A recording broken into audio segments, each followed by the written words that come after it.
Tout a commencé par un bruit étrange à minuit.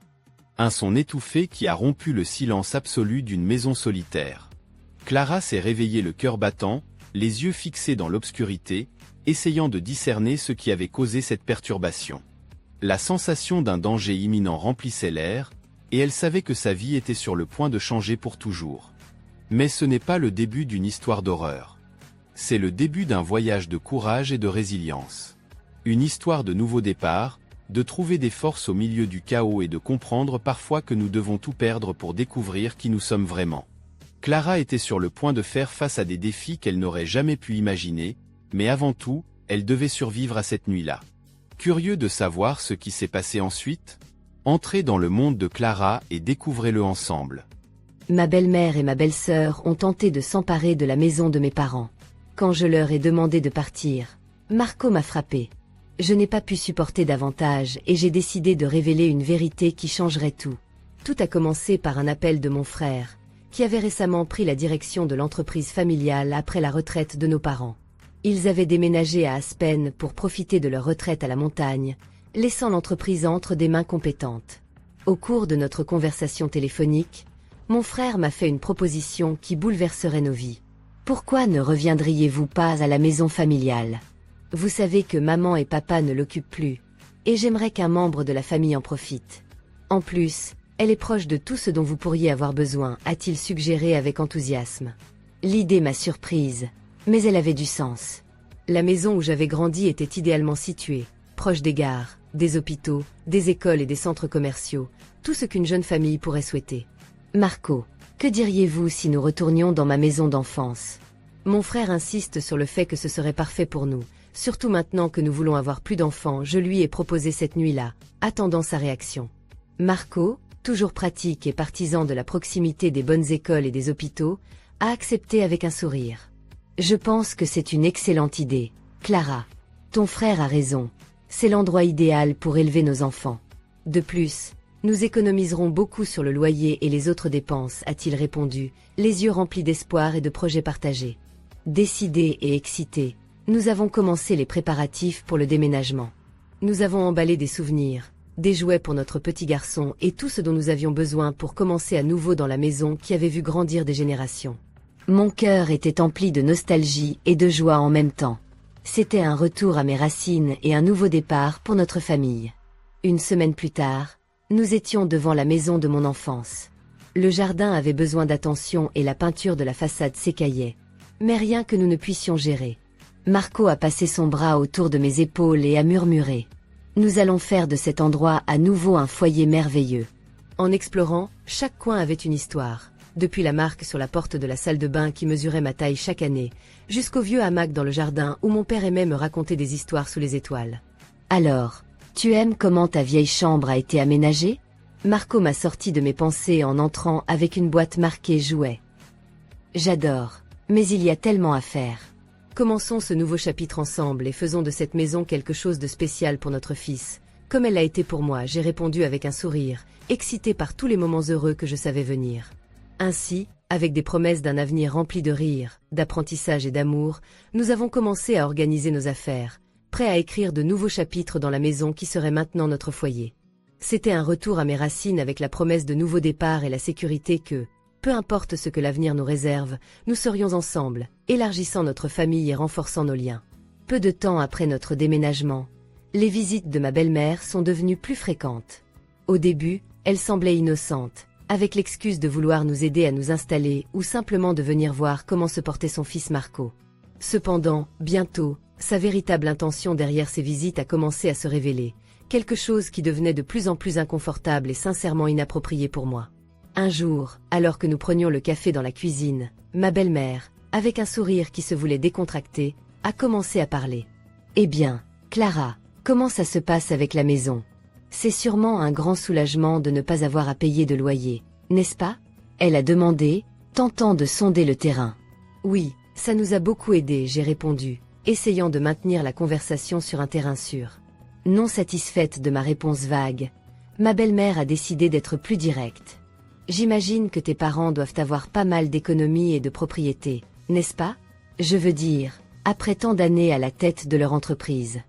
Cette ligne de questions me mettait mal à l'aise, mais j'ai essayé de répondre avec diplomatie. Eh bien, en fait, nous n'avons jamais parlé de ces sujets. Nous sommes plus concentrés sur le fait de profiter de notre temps ensemble maintenant qu'ils sont à la retraite. Mais elle a insisté. Mais, Clara, tu dois être au courant de ces choses. Tu sais, quand tes parents ne seront plus là, quelqu'un devra gérer leurs biens. Il vaudrait mieux que tu sois préparée. À chaque question, ma patience s'épuisait de plus en plus. J'ai essayé de changer de sujet plusieurs fois, en parlant de choses triviales comme la météo ou en demandant des nouvelles d'autres membres de la famille. Mais elle trouvait toujours un moyen de revenir au sujet de l'argent et de l'héritage. Un après-midi, lorsque la visite de ma belle-mère coïncidait avec celle de Marco à la maison, la situation a escaladé. Nous étions dans le salon quand elle a recommencé avec son interrogatoire pas si subtil. « Marco, il est important pour ta femme de penser à ces choses. Ce n'est pas seulement une question d'intérêt, mais d'être prêt. » Marco, qui préférait généralement éviter les conflits, n'a fait que répondre évasivement. « Maman, Clara a déjà assez à faire pour s'adapter à la nouvelle maison. Ce n'est pas le moment de s'inquiéter de ça. » Mais ma belle-mère n'a pas arrêté. « Non, ce n'est pas une question de s'inquiéter maintenant, mais vous devez être informée. Clara, tes parents t'ont-ils dit quelque chose sur leur projet? Sais-tu combien te reviendrait? » Finalement, fatiguée de ces insinuations et de ces questions, j'ai élevé la voix plus que d'habitude. « Écoute, je ne pense vraiment pas que ce soit le moment ni l'endroit pour discuter de ces sujets. Ce qui compte maintenant, c'est que nous sommes ensemble et que tout va bien. S'il te plaît, respectons ça. » Ma belle-mère m'a regardée avec surprise devant ma fermeté, et pendant un instant, elle a semblé reculer. Cependant, la tension restait palpable dans l'air. Marco est intervenu pour apaiser les choses. « Allez, maman, parlons plutôt d'autre chose. As-tu vu le jardin et comment nous l'avons arrangé ?» Après ce jour-là, les visites de ma belle-mère sont devenues moins fréquentes, mais chaque rencontre avait une atmosphère d'inconfort qui n'était pas là auparavant. Je savais que ce sujet reviendrait à la surface et je craignais que l'avidité sous-jacente à ces questions ne finisse par affecter notre relation familiale. À chaque visite, je me préparais mentalement à détourner des conversations dangereuses, restant calme mais ferme dans mes réponses, protégeant non seulement ma paix mais aussi l'harmonie de notre nouveau foyer. Un matin, comme tous les autres, j'étais dans la cuisine en train de préparer le petit déjeuner quand j'ai entendu le son insistant de la sonnette. J'ai pensé que c'était peut-être un voisin ou quelqu'un qui avait besoin d'aide, mais je n'aurais jamais imaginé ce que je trouverais en ouvrant la porte. Là, c'était ma belle-mère et la famille de mon beau-frère avec des valises, des boîtes et même une équipe de déménagement derrière eux, prêts à s'installer chez nous. « Bonjour, Clara.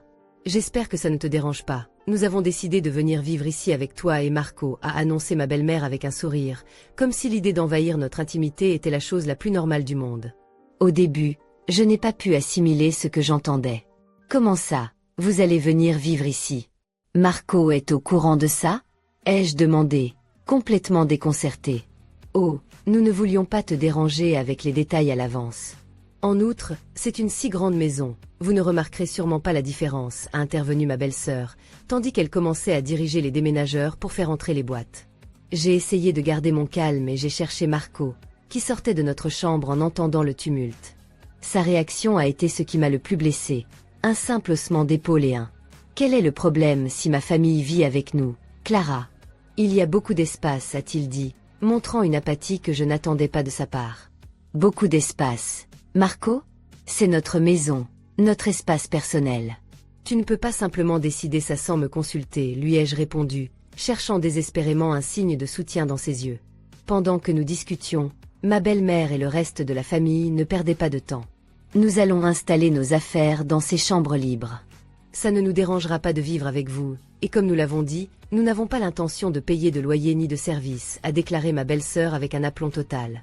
La situation montait en puissance et ma frustration grandissait. Ce n'est pas un hôtel et vous n'avez pas le droit de simplement vous installer ici comme si c'était chez vous, ai-je exclamé, luttant pour garder mon calme. Mais ma protestation semblait tomber dans l'oreille d'un sourd. Marco, évitant le conflit, se contenta de dire « Clara, s'il te plaît, c'est ma famille. Nous devrions les aider pendant qu'ils trouvent un endroit à eux. Ce ne sera pas pour longtemps. » Non, Marco, ce n'est pas juste et tu le sais. C'est quelque chose que nous aurions dû décider ensemble, répliquai-je. Dans l'esprit de ma belle-mère et de Marco, L'invasion de ma maison par la famille de Marco était devenue un fait accompli. En quelques heures, les cartons, les valises et les meubles de mes beaux-frères ont commencé à remplir les chambres libres, et à chaque objet qui entrait, un morceau de notre intimité s'évaporait. « Allons, Clara, soyons une grande famille heureuse, dit ma belle-mère, essayant de calmer la situation d'un ton qui se voulait conciliant, mais ces mots sonnaient creux dans une maison qui ne me semblait plus mienne. L'indifférence de Marco face à tout cela m'a non seulement laissé perplexe, mais aussi profondément contrariée et triste. Mon foyer, notre sanctuaire, avait été envahi sans mon consentement et la personne que j'espérais voir de mon côté, mon mari, avait permis que cela se produise. Cette matinée inattendue marquait le début d'une période tumultueuse dans notre vie familiale. Une période qui mettrait notre relation et ma tolérance envers la famille qui avait certainement franchi une limite à l'épreuve. La situation à la maison était devenue insoutenable. Chaque jour, la famille de mon beau-frère envahissait plus d'espace, étalant leurs affaires dans toute la maison comme si c'était la leur. Non seulement ils avaient pris les chambres libres, mais ils avaient commencé à réorganiser les meubles, à changer la décoration à leur guise et à imposer leurs règles dans les espaces communs, le tout sans contribuer un centime aux frais de la maison. Un jour, alors que je préparais le déjeuner dans la cuisine, ma belle-mère est entrée sans frapper, une habitude qu'elle avait déjà prise. Sa présence était accablante et ses manières intrusives. Mais ce qui s'est passé cet après-midi-là a été la goutte d'eau qui a fait déborder le vase. « Clara, nous devons discuter de la gestion de la maison. C'est aussi notre maison maintenant et tu dois considérer nos opinions, a-t-elle commencé avec un ton autoritaire qui a immédiatement mis en alerte. Écoute, ce n'est pas notre maison dans les termes que tu utilises. Marco et moi vous avons permis de rester ici temporairement, mais cela ne vous donne pas le droit de prendre des décisions à notre place, ai-je répondu, essayant de rester calme mais ferme dans mes paroles. Son visage s'est durci, ses yeux se sont plissés et sa voix est devenue plus aiguë. Clara, ne sois pas impertinente. J'essaie de faire fonctionner cette cohabitation, mais c'est difficile avec ton attitude égoïste. L'air entre nous était chargé de tension. Je me suis approché d'elle, et à chaque pas, mon cœur battait plus fort, non pas de peur, mais d'une colère contenue. Mon attitude égoïste? C'est toi et ta famille qui avez envahi ma vie privée, qui avez désordonné ma maison et qui, en plus, exigez que je m'adapte à vous. C'est inacceptable et je ne vais pas le tolérer plus longtemps. C'est alors que cela s'est produit. Dans un mouvement rapide et plein de colère, ma belle-mère a levé la main et m'a giflé. Le choc a été si surprenant que, pendant un moment, je suis restée là, la main sur ma joue, ressentant la brûlure de l'humiliation et de la trahison. Je ne permettrai pas que tu me parles ainsi. C'est nous qui dirigeons aussi cette maison maintenant, a-t-elle dit d'une voix tremblante entre la colère et la détermination. Marco, alerté par le bruit, est entré en courant dans la cuisine. Voyant mon visage pâle après le choc et la main de sa mère encore en l'air, son expression est passée de la confusion à l'horreur. « Maman, qu'as-tu fait » a-t-il exclamé, regardant alternativement entre elle et moi. Elle m'a provoqué, elle m'a parlé avec manque de respect, s'est défendue ma belle-mère, essayant de justifier son comportement inexcusable. Marco s'est approché de moi. « Clara, ça va ?» Sa voix montrait de l'inquiétude, mais je savais qu'aucun réconfort de sa part ne changerait ce qui s'était passé. Non, Marco, ça ne va pas. Ça ne peut pas continuer comme ça, ai-je dit, le regardant droit dans les yeux. C'est fini.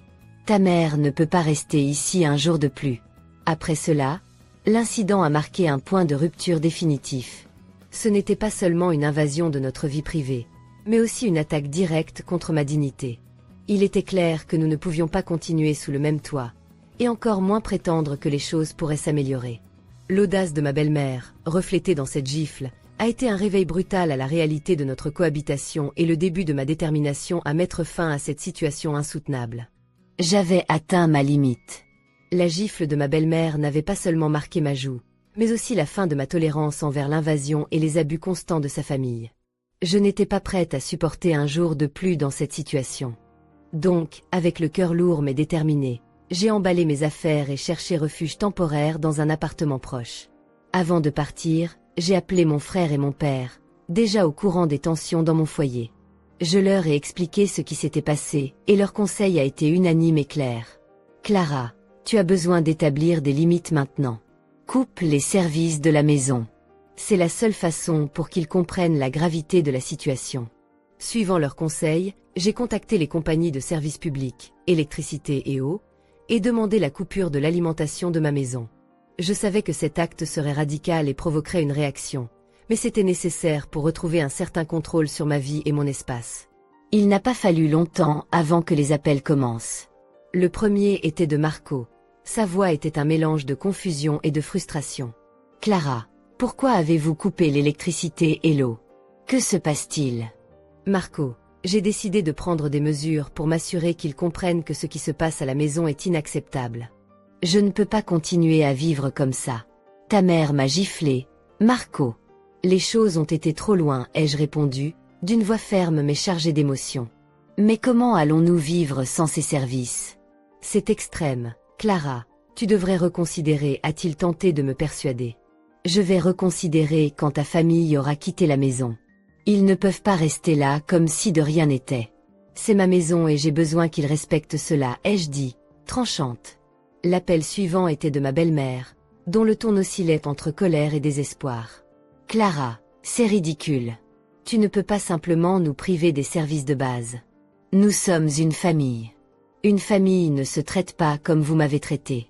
Je vous ai demandé de partir et vous avez ignoré mes demandes. Couper les services est ma prochaine étape pour m'assurer que mes décisions sont prises au sérieux, ai-je expliqué calmement, bien que chaque mot me coûtait. Les appels ont continué, chacun devenant plus désespéré et exigeant que je rétablisse les services. Cependant, chaque appel ne faisait que renforcer la nécessité de ma décision.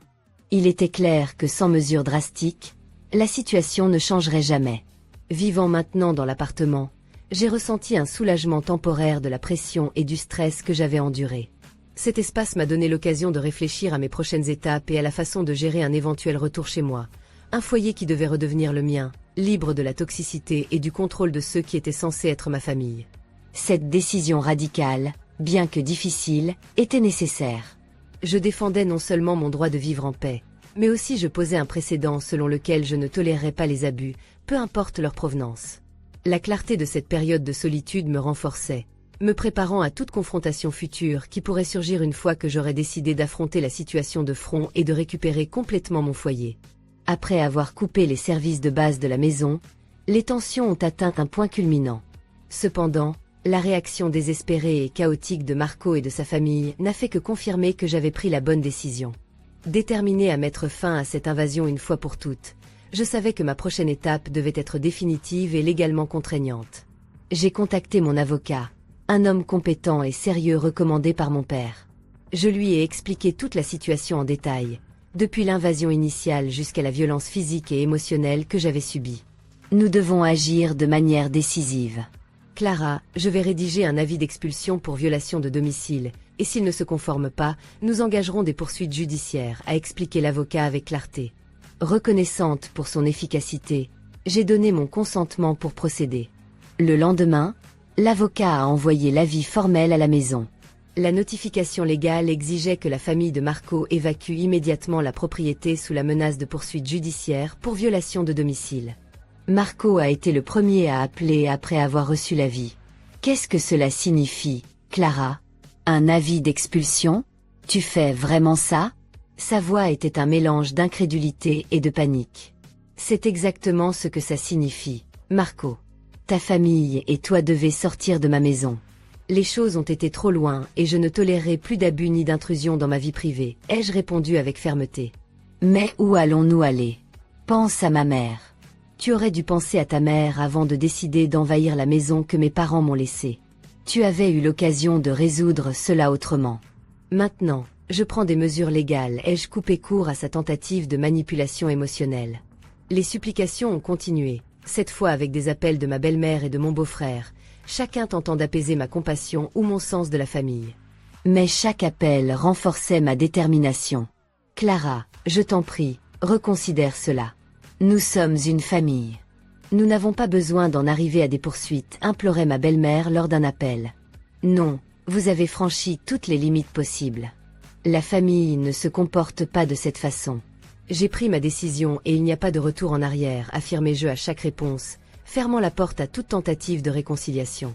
Finalement, confronté à l'imminence d'une bataille juridique et à la pression sociale d'amis et d'autres membres de la famille qui ont commencé à prendre parti en voyant la gravité de la situation, la famille de Marco a commencé à chercher d'autres endroits où vivre. Ils ont évacué la maison dans le délai donné par l'avis légal, me permettant ainsi de récupérer mon foyer une fois de plus. Avec la maison enfin libre, j'ai procédé au changement des serrures et à l'examen de tous les dommages qui avaient été causés. Fait. Ensuite, avec l'aide de mon avocat, j'ai entamé les procédures de divorce basées sur le comportement abusif et inapproprié de Marco et de sa famille. Résolu à clore ce chapitre douloureux de ma vie et à commencer à nouveau en paix et avec dignité, cette étape n'était pas seulement nécessaire pour mon bien-être émotionnel et physique, mais établissait également un précédent ferme quant à ce que j'étais prête à tolérer dans ma vie. Enfin, après que Marco et sa famille eurent évacué la maison, j'ai pu souffler un soupir de soulagement et entamer le processus de récupération de ma vie et de ma paix. Le divorce n'a pas été facile, mais il était nécessaire pour clore un chapitre tumultueux de ma vie et protéger mon bien-être émotionnel. Avec les documents légaux en cours et le soutien de mon avocat, j'ai officialisé la séparation de Marco. Malgré ses supplications et ses tentatives pour communiquer avec moi, j'ai décidé de couper tout contact. J'ai changé de numéro de téléphone, bloqué les accès sur les réseaux sociaux et sur tout autre média numérique. C'est mieux pour nous deux, Marco. Nous devons suivre des chemins différents, lui ai-je dit lors de notre dernière conversation, essayant de garder mon calme malgré la tristesse et la frustration que je ressentais. Je sais que j'ai fait des erreurs, Clara, mais n'y a-t-il aucun moyen de réparer ça? Marco cherchait un signe de réconciliation, mais ma décision était prise. Non, Marco, il est trop tard pour ça. J'espère que tu trouveras la paix et que tu pourras réfléchir à tout ce qui s'est passé, ai-je répondu fermement, marquant la fin de notre relation. Une fois le divorce finalisé, je me suis consacrée à la rénovation de la maison. J'ai peint les murs de couleur claire et chaude, remplacé les meubles qui évoquaient des jours de conflit et décoré chaque coin pour qu'ils reflètent ma personnalité et mes goûts, quelque chose qui avait été occulté pendant les années de mariage. Chaque coup de pinceau et chaque nouvel élément dans la maison symbolisait une avancée vers ma guérison et mon indépendance. Le jardin, négligé après tant de mois de tension, a fleuri sous mes soins, se remplissant de couleurs et de vie, reflétant la renaissance que j'expérimentais moi-même. J'appréciais la tranquillité de vivre seule, la liberté de faire et de défaire à ma guise sans avoir à gérer les impositions ou le désordre des autres. Les soirées m'appartenaient pour les remplir de livres, de musique et du silence paisible qui m'avait tant manqué. C'est un nouveau départ, Clara. Tu le mérites, me disais-je en m'asseyant dans mon salon rénové, regardant par la fenêtre tandis que le coucher de soleil teintait le ciel d'or. Finalement, j'ai adopté un petit chat que j'ai appelé Milo. Il est devenu mon fidèle compagnon, me suivant dans toute la maison avec curiosité et remplissant les espaces de ses facéties et ronronnements. Milo apportait non seulement de la joie à mon quotidien, mais aussi de la vie à cette maison qui avait autrefois semblé si sombre et froide. Ainsi, dans mon sanctuaire personnel, reconstruit avec effort et soin, j'ai retrouvé la paix. Les jours d'intrusion et de chaos étaient derrière moi, laissant place à des après-midi sereins et à des matins d'espoir renouvelés. Vivre seul était tout ce que j'avais imaginé et plus encore, un véritable témoignage de la force et de la résilience que j'avais forgée à travers les adversités rencontrées. Quelques mois après le divorce, alors que je commençais à profiter pleinement de la tranquillité de ma vie indépendante, j'ai reçu une série d'appels et de messages inattendus. C'était Marco essayant de reprendre contact. J'ai ignoré les premiers appels, mais il insistait. Finalement, un après-midi, j'ai décidé de répondre pour clarifier les choses. Bonjour, Clara. Comment vas-tu? Nous devons parler, a commencé Marco d'une voix empreinte de préoccupation. Marco, tout a été dit en son temps. Il n'y a plus rien à dire, ai-je répondu fermement, bien qu'une partie de moi était curieuse face à son insistance. Non, s'il te plaît, écoute-moi. Nous traversons une période très difficile. Ma mère est malade et la situation économique est devenue très compliquée. J'ai perdu mon emploi. Sa voix se brisait à mesure qu'il parlait. Malgré la compassion que je ressentais naturellement pour toute personne en difficulté, je me suis rappelé les raisons pour lesquelles j'avais décidé de couper tout contact. Je suis désolée pour ce que tu traverses, mais comme je te l'ai dit précédemment, ta situation est le résultat de tes propres décisions. Nous ne pouvons pas renouer une quelconque relation. J'espère que tu trouveras un moyen de résoudre tes problèmes, ai-je dit, en tentant de garder mon calme et ma compassion dans ma voix. Clara, s'il te plaît, ne me ferme pas la porte. J'ai besoin de ton aide, de n'importe quelle aide que tu puisses apporter, insista-t-il désespérément. Marco, ce n'est plus de ma responsabilité de t'aider. Toi et ta famille avez pris certaines décisions, et il est maintenant temps d'en assumer les conséquences. Je te souhaite bonne chance pour trouver des solutions, ai-je répliqué, me rappelant la douleur et le chaos que sa présence avait apporté dans ma vie. Et tous les bons moments que nous avons eus, tout ce que nous avons vécu ne compte plus maintenant? demanda-t-il, cherchant à éveiller la nostalgie. Oui, ils ont compté à l'époque, Marco, mais le passé ne peut pas effacer les dommages causés. Il est temps de suivre notre chemin séparément, ai-je conclu, ressentant un mélange de tristesse et de soulagement. Après cet appel, j'ai bloqué définitivement son numéro. Je savais que rester ferme dans ma décision était crucial pour mon bien-être. Je ne pouvais pas me permettre d'être entraîné à nouveau dans un cycle de négativité et de problèmes qui n'étaient pas les miens à résoudre. Cette dernière tentative de contact a confirmé ma détermination à rester éloigné et à continuer de construire une vie de paix et de stabilité par moi-même. À chaque jour qui passait, je me sentais de plus en plus sûr d'avoir pris la bonne décision, concentré sur mon propre bien-être et protégeant le sanctuaire de paix que j'avais créé dans ce qui était autrefois une maison partagée remplie de tumulte. Les semaines et les mois qui ont suivi ont été un témoignage de ma force et de ma nouvelle indépendance. Je me suis consacré à mes passe-temps, j'ai renforcé des amitiés que j'avais négligées, et chaque nouveau jour confirmait que la vie pouvait être belle et épanouie même après des périodes de tempête émotionnelle intense. Une nuit, des mois après la dernière tentative de contact de Marco, j'ai vécu l'un des moments les plus tendus et alarmants depuis que j'avais décidé de vivre seul. Il était près de 23 heures et j'étais tranquillement plongé dans un livre dans mon salon lorsque des coups violents ont retenti à ma porte. Au début, j'ai pensé que cela pourrait être un voisin en difficulté, mais les coups insistants sont devenus plus agressifs. Avec prudence, je me suis approché de la fenêtre pour voir qui pouvait bien être là à cette heure-ci. Mon cœur s'est arrêté quand j'ai vu Marco accompagné de son frère et d'un autre homme que je n'ai pas réussi à reconnaître, essayant de forcer la serrure de ma porte. « Clara, ouvre la porte. Nous voulons juste parler » criait Marco, visiblement perturbé et désespéré. Je savais que je ne pouvais pas ouvrir la porte. J'ai rapidement pris mon téléphone et j'ai appelé la police pendant qu'ils continuaient d'essayer d'entrer. Ils essaient de forcer l'entrée de ma maison. S'il vous plaît, j'ai besoin d'aide immédiatement, ai-je informé l'opérateur, essayant de rester calme. La réponse de la police a été rapide. Pendant que j'attendais, je me suis réfugié dans la salle de bain, l'endroit le plus sûr de la maison. De là, je pouvais entendre les cris de Marco, de plus en plus frustré de ne pas pouvoir entrer. « Nous ne partirons pas tant que tu ne parleras pas, Clara, insistait-il. Mais avant qu'il ne puisse faire plus de dégâts, les sirènes de la police ont retenti dans la rue. Les coups ont cessé, et par la fenêtre, j'ai vu 2 voitures de police se garer devant chez moi. Les agents sont descendus rapidement et se sont dirigés vers Marco et son compagnon. Les mains en l'air, « Éloignez-vous de la porte » ordonna un des policiers. Marco a essayé de s'expliquer, mais les policiers n'étaient pas intéressés par des excuses. « Vous êtes en état d'arrestation pour tentative d'effraction » les informa l'officier tout en les menottant. La situation a été non seulement terrifiante, mais aussi révélatrice. La police a pris ma déclaration et les voisins, alertés par le bruit, sont sortis inquiets, certains offrant des mots de soutien. L'arrestation de Marco a été un coup dur pour lui, non seulement légalement, mais aussi personnellement et professionnellement. Le lendemain, la nouvelle de son arrestation s'est rapidement répandue. Son employeur, apprenant les charges retenues contre lui, a décidé de le licencier, invoquant un comportement inapproprié et des préoccupations juridiques comme principale raison. La réputation de Marco, déjà entachée par la séparation et nos problèmes domestiques précédents, s'est complètement détériorée. Cet incident a exacerbé ses difficultés financières. Sans emploi et maintenant confronté à des poursuites judiciaires, la vie de Marco est devenue encore plus compliquée. Pour ma part, l'incident a renforcé ma résolution de rester à distance et de renforcer la sécurité chez moi. J'ai installé un système de sécurité amélioré et changé les serrures pour des modèles plus robustes. La tranquillité et la sécurité de ma maison étaient ma priorité, et j'étais prête à tout pour les protéger.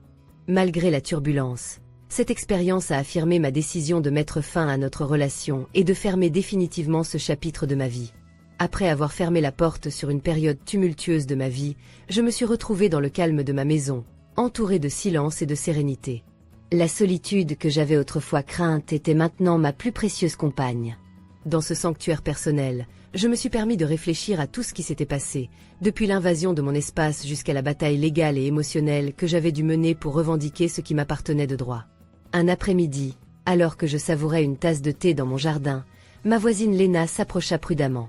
Sa présence m'a rappelé que je n'étais pas seule dans cette épreuve, qu'il y avait des gens qui se souciaient de moi et me soutenaient. « Comment vas-tu, Clara ? J'ai beaucoup pensé à toi, dit Léna avec une chaleur qui m'a réconfortée. Merci, Léna. Ça a été une période difficile, mais je commence à voir la lumière au bout du tunnel, lui ai-je répondu, appréciant sa sincère sollicitude. C'est admirable comment tu as géré tout ça. Tout le monde n'aurait pas la force de faire face à ce que tu as traversé, commenta-t-elle, ces paroles résonnant dans mon cœur. Je devais le faire, dis-je, regardant le jardin qui recommençait à fleurir. J'ai appris que fixer des limites n'est pas seulement une question de préférence, mais une nécessité vitale. Nous ne pouvons pas permettre aux autres de dicter comment nous vivons dans notre propre espace, dans notre propre vie. Léna hocha la tête, comprenant profondément mes paroles. C'est une leçon difficile, mais précieuse. Et regarde ce bel endroit que tu as créé. C'est un refuge, un vrai chez-soi. Son affirmation a renforcé ma conviction dans les décisions que j'avais prises. Ce processus n'a pas seulement été une question de récupérer ma maison, mais aussi de redéfinir mon estime de soi et mon respect de moi-même. J'avais fait face à la cupidité et à l'arrogance non pas par des représailles, mais avec détermination et dignité, démontrant que la fermeté dans la défense de nos droits est cruciale. Je veillerai à ce qu'une telle chose ne se reproduise jamais. Cette maison est mon sanctuaire et je la protégerai de toutes mes forces, ai-je déclaré plus pour moi-même que pour Léna, affirmant une résolution inébranlable. Léna m'a souri, me offrant son soutien inconditionnel avant de partir. Alors qu'elle s'éloignait, je réfléchissais à l'importance des liens communautaires et du soutien mutuel en temps de crise. Dès lors, j'ai décidé de vivre ma vie avec une plus grande conscience de mes propres limites et de l'importance de les respecter, ainsi que celle des autres. J'étais déterminée à ne pas permettre à quiconque de perturber la paix que j'avais travaillé si dur pour restaurer. Ce chapitre de ma vie, bien que douloureux, m'avait appris sur la résilience, la force intérieure et l'importance de m'entourer de personnes qui me valorisent vraiment et me respectent.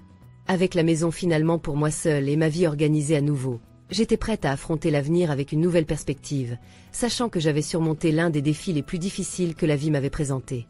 Ma nouvelle vie de tranquillité et de sérénité a continué sans incident majeur pendant plusieurs semaines. J'appréciais la routine que j'avais instaurée, des promenades matinales dans le jardin, des après-midi dédiés à mes hobbies et des soirées de lecture avec mon chat Milo sur mes genoux. Cependant, il y avait une inquiétude persistante en moi, un sentiment que le calme pourrait être interrompu à tout moment. Un jour, pendant que j'arrosais les plantes dans le jardin, j'ai reçu une lettre inattendue. Elle n'avait pas d'expéditeur et l'écriture semblait précipitée. En l'ouvrant, mon cœur s'est accéléré en reconnaissant l'écriture de Marco. « Clara, je sais que tu ne veux rien avoir à faire avec moi, mais il y a quelque chose que tu dois savoir. Je te le dis pour ta sécurité et celle de tous ceux qui t'entourent. Je suis désolée pour tout ce qui s'est passé, mais j'ai besoin que tu me fasses confiance cette fois-ci. S'il te plaît, ne ignore pas cela. » La lettre ne fournissait pas plus de détails, seulement cet avertissement énigmatique. J'ai ressenti un mélange de peur et de frustration. Je ne pouvais pas simplement l'ignorer, mais je ne voulais pas non plus ouvrir la porte à plus de drames dans ma vie. J'ai décidé qu'il serait préférable de contacter la police et de leur montrer la lettre. Ils pourraient évaluer s'il y avait une menace réelle ou si c'était simplement une autre tentative de manipulation de la part de Marco. Lorsque je suis arrivée au commissariat, l'officier qui m'avait déjà aidé, celui qui était présent lors de la tentative d'effraction, a pris la lettre et l'a lue attentivement. « Nous allons prendre cela au sérieux, Clara. Nous maintiendrons une surveillance rapprochée autour de votre maison au cas où quelque chose de suspect se produirait, m'a-t-il assuré d'un ton rassurant. Cette nuit-là, malgré la sécurité supplémentaire, j'ai eu du mal à dormir. Les mots de Marco résonnaient dans ma tête. Qu'est-ce qui pourrait être si important pour qu'il m'envoie un avertissement? J'ai décidé de ne pas laisser la peur me contrôler et j'ai continué ma routine, bien que plus attentive à ce qui se passait autour de moi. Quelques jours se sont écoulés sans événement, jusqu'à ce qu'un après-midi, en rentrant des courses, je remarque une voiture inconnue stationnée devant chez moi. 2 hommes étaient à l'intérieur, apparemment en attente de quelqu'un. Le nervosité m'a envahi, mais j'ai essayé d'agir avec naturel. Je suis entrée chez moi et j'ai fermé toutes les portes et fenêtres à clé. Quelques heures plus tard, j'ai entendu la sonnette. J'ai regardé par la fenêtre et j'ai vu l'un des hommes de la voiture debout à ma porte. J'ai décidé de ne pas ouvrir, mais son insistance m'a forcé à appeler la police. À leur arrivée, les officiers ont interrogé l'homme, qui prétendait chercher une adresse et s'être trompé de maison. Cependant, son nervosité le trahissait. Le lendemain, l'officier qui m'avait aidé auparavant est revenu me rendre visite. « Clara, nous avons enquêté sur ces hommes. Ils semblent être liés à des activités illégales, probablement de l'extorsion. Nous ne pouvons pas le confirmer encore, Mais nous pensons qu'il pourrait chercher quelque chose dans votre maison ou dans votre vie, m'a-t-il informé sérieusement. L'inquiétude s'est transformée en une peur tangible. Que pourraient vouloir ces gens de moi? Soudain, je me suis souvenu de quelque chose que Marco avait mentionné brièvement lors d'un de nos derniers conflits. Il avait parlé de documents importants qu'il avait gardés à la maison, mais à l'époque, je n'y avais pas prêté attention. Maintenant, je me demandais si ces documents avaient un lien avec tout cela. J'ai décidé de chercher dans la maison tout ce que Marco aurait pu laisser. Après plusieurs heures à fouiller dans les tiroirs, les armoires et les cachettes, j'ai trouvé un dossier caché derrière une planche lâche dans le sous-sol. Je l'ai ouvert avec des mains tremblantes et j'ai découvert plusieurs documents légaux et financiers. Je ne comprenais pas tout le contenu, mais il semblait s'agir d'affaires louches et de transferts d'argent. J'ai emmené le dossier au commissariat. Les officiers l'ont examiné attentivement et après quelques heures, ils m'ont appelé dans une salle d'interrogatoire. Clara, ces documents sont la preuve d'une opération illégale à laquelle Marco était impliqué. Il n'était peut-être pas le cerveau principal, mais il était certainement impliqué jusqu'au cou. Il est possible que ces personnes pensent que tu sais quelque chose ou que tu possèdes plus d'informations, m'a expliqué l'officier. Le monde semblait s'effondrer autour de moi. Comment avais-je pu être si aveugle face aux activités de Marco? La police a décidé de me fournir une protection temporaire jusqu'à ce qu'ils puissent arrêter tous les impliqués. En attendant, je devais rester dans un endroit sûr et hors de vue. J'ai utilisé ce temps pour réfléchir à ma vie et aux décisions qui m'avaient mené jusque-là. Je savais que je devais être forte, non seulement pour moi-même, mais aussi pour affronter ce nouveau défi. Pendant mon séjour dans une maison sécurisée, j'ai reçu la visite de Lena, qui était à la fois inquiète et solidaire. Clara, tu as toujours été forte et courageuse. Tu as surmonté ce qui s'est passé avec Marco, et tu surmonteras également cela, m'a-t-elle dit en me donnant un câlin réconfortant. Les jours passaient lentement, mais le soutien d'amis comme Lena me maintenait debout. Enfin, après plusieurs semaines, la police a réussi à arrêter les principaux membres de l'opération illégale.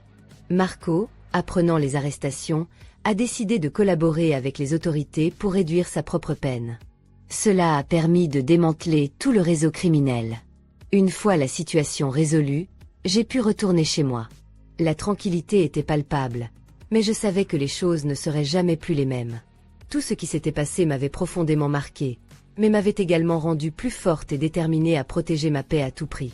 Un jour, alors que je travaillais dans le jardin à replanter des fleurs, j'ai remarqué une figure familière s'approcher. C'était Marco, accompagné d'un officier de police. Il avait l'air abattu et repentant. « Clara, je voulais juste m'excuser pour tout. Je sais que j'ai tout gâché et que je t'ai mise en danger. Ce n'était jamais mon intention, a-t-il dit d'une voix brisée. Je l'ai regardé un moment, laissant ces mots faire leur chemin. Marco, je te remercie pour tes excuses, mais il est trop tard. J'ai traversé beaucoup d'épreuves et j'ai travaillé dur pour récupérer ma vie. Je te souhaite le meilleur, mais s'il te plaît, laisse-moi avancer en paix, ai-je répondu fermement. L'officier l'a ramené, et en le voyant s'éloigner, j'ai ressenti un mélange de soulagement et de tristesse. L'ombre de Marco avait finalement disparu, et avec elle, les souvenirs douloureux. Avec le temps, mon jardin a fleuri plus que jamais, reflétant ma renaissance intérieure. J'ai appris que la paix et la tranquillité étaient plus précieuses que tout le reste, et j'étais déterminée à vivre chaque jour avec gratitude et sérénité. Les cicatrices du passé sont devenues des rappels de ma force et de ma capacité à surmonter. J'ai repris ma routine, appréciant chaque moment de calme. Milo, mon fidèle compagnon, continuait à remplir ma maison de joie. Lena et d'autres amis proches sont devenus une partie intégrante de ma vie, me rappelant constamment que je n'étais pas seule. Un jour, alors que je profitais d'un après-midi ensoleillé dans le jardin, j'ai reçu un appel inattendu. C'était une offre d'emploi dans une organisation soutenant les victimes de violences domestiques. Ils avaient entendu parler de mon histoire et pensaient que mon expérience et ma force pourraient être d'une grande aide pour d'autres femmes dans des situations similaires. J'ai accepté l'offre, y voyant une occasion de donner un nouveau sens à ma vie. Aider les autres à trouver leur force et à reconstruire leur vie m'a rempli d'un sentiment de but et d'accomplissement que je n'avais jamais ressenti auparavant. Ma vie, bien qu'entachée de douleurs et de difficultés, avait pris un nouveau tournant positif. J'ai appris que même si le passé peut laisser des cicatrices, il peut aussi être la source de notre plus grande force. Ainsi, chaque nouveau jour, je me rappelle que la paix et le bonheur sont entre nos mains, et que nous sommes capables de surmonter toutes les adversités avec détermination et courage. Et ainsi, Après des mois de défis et de profonds changements, Clara a enfin trouvé la paix et la sécurité qu'elle désirait tant. Sunfoyer, Otrefwa and Champ de Buttily Emotional. SS Transform in un Refuge de Tranquillite et de Renouveau. Chaque coin de la maison reflétait maintenant sa personnalité et ses rêves, symbolisant non seulement un espace physique mais aussi sa croissance et sa force intérieure. Mais le voyage de Clara n'était pas seulement sur la recherche de la paix dans son foyer. C'était une exploration de soi et de l'établissement de limites saines. Elle a appris que pour mener une vie pleine et significative, il est essentiel de reconnaître notre valeur et de protéger notre paix intérieure, même si cela implique de prendre des décisions difficiles et de faire face à des moments de solitude. L'histoire de Clara nous enseigne beaucoup sur la résilience, le courage et l'importance d'avoir un espace où nous pouvons être vraiment nous-mêmes. En réfléchissant à tout ce qui s'est passé, il est clair que chaque obstacle surmonté a été une opportunité de croissance et de renforcement. Et c'est précisément cette leçon que je voudrais partager avec vous. Si vous avez aimé l'histoire de Clara, n'oubliez pas de liker cette vidéo et de vous abonner à la chaîne Histoire de la vie. Ici, nous apportons toujours des histoires inspirantes qui nous aident à voir la vie sous un autre angle et à trouver de la force dans les moments difficiles. Votre abonnement et votre like nous aident à continuer de produire du contenu qui touche le cœur et inspire des changements positifs. Maintenant, je veux vous parler de quelque chose de très spécial qui peut transformer complètement la vie de quiconque. Cette histoire de force et de résilience me rappelle un passage puissant dans l'Évangile selon Jean, chapitre 3, verset 16. « Car Dieu a tant aimé le monde qu'il a donné son Fils unique, afin que quiconque croit en lui ne périsse pas, mais qu'il ait la vie éternelle. » Ce verset est l'un des plus connus et aimés de la Bible, et pour de bonnes raisons. Il nous parle de l'amour immense de Dieu pour chacun de nous. Un amour si grand qu'il a envoyé son Fils unique, Jésus-Christ, pour mourir pour nos péchés et nous donner la chance d'une vie éternelle avec lui. Peu importe qui vous êtes, ce que vous avez fait ou où vous en êtes dans votre vie, Dieu vous aime profondément et désire que vous expérimentiez cet amour pleinement et de manière transformante. Tout comme Clara a trouvé la force et le renouveau en affrontant ses défis, vous pouvez aussi trouver une nouvelle vie en Jésus-Christ. Accepter Jésus comme votre sauveur est le premier pas vers un chemin de paix, de but et d'amour inconditionnel. Lorsque nous permettons à l'amour de Dieu d'entrer dans nos vies, nous sommes capables de surmonter tous les obstacles et de vivre avec l'assurance que nous ne sommes jamais seuls. Si vous sentez qu'il vous manque quelque chose dans votre vie, si vous luttez avec des problèmes qui semblent insurmontables, ou si vous souhaitez simplement trouver un nouveau sens et une nouvelle direction, je vous invite à en apprendre davantage sur Jésus. Il vous attend à bras ouverts, prêt à vous offrir un nouveau commencement plein d'espoir et d'amour. La décision d'accepter Jésus est profondément personnelle, mais si vous êtes prêt à franchir cette étape, je voudrais vous guider dans une courte prière. Fermez les yeux et dites avec moi. Seigneur Jésus, je reconnais que je suis pécheur et que j'ai besoin de ton pardon. Je crois que tu es mort pour mes péchés et que tu es ressuscité pour me donner une nouvelle vie. Je te reçois comme mon Seigneur et Sauveur et je remets ma vie entre tes mains. S'il te plaît, guide-moi et transforme-moi, afin que je puisse vivre selon ta volonté. Amen. Si vous avez fait cette prière sincèrement, félicitations. Vous venez de franchir l'étape la plus importante de votre vie. Je vous encourage à chercher une église près de chez vous, où vous pourrez grandir dans la foi et trouver le soutien d'autres chrétiens. N'oubliez pas de nous dire dans les commentaires si vous avez accepté Jésus aujourd'hui, afin que nous puissions prier pour vous et célébrer ensemble cette décision si importante. La vie de Clara est un exemple puissant de la façon dont nous pouvons transformer nos circonstances, aussi difficiles soient-elles, et trouver un nouveau chemin. Tout comme elle, nous avons tous la capacité de surmonter les défis avec l'aide de Dieu et des personnes qui nous aiment. Et souvenez-vous, peu importe l'ampleur de l'obstacle, l'amour de Dieu est toujours plus grand. Avant de nous quitter, je tiens à remercier tous ceux qui ont suivi cette histoire jusqu'au bout. Votre présence et votre soutien sont très importants pour nous. Continuez à suivre la chaîne Histoire de la vie pour plus d'histoires inspirantes et de réflexions qui touchent le cœur. Et si vous ne l'avez pas encore fait, profitez-en pour vous abonner maintenant et activer la cloche pour ne manquer aucune nouvelle vidéo. La vie peut être pleine de hauts et de bas, mais avec la foi, l'amour et la détermination, nous pouvons surmonter n'importe quoi. Que l'histoire de Clara vous inspire à relever vos propres défis avec courage et à chercher toujours un chemin de paix et de renouveau. Et que l'amour de Dieu soit toujours présent dans votre vie, vous guidant et vous renforçant à chaque étape du chemin. À bientôt tout le monde. Restez avec Dieu et souvenez-vous toujours. Vous êtes aimé et jamais seul.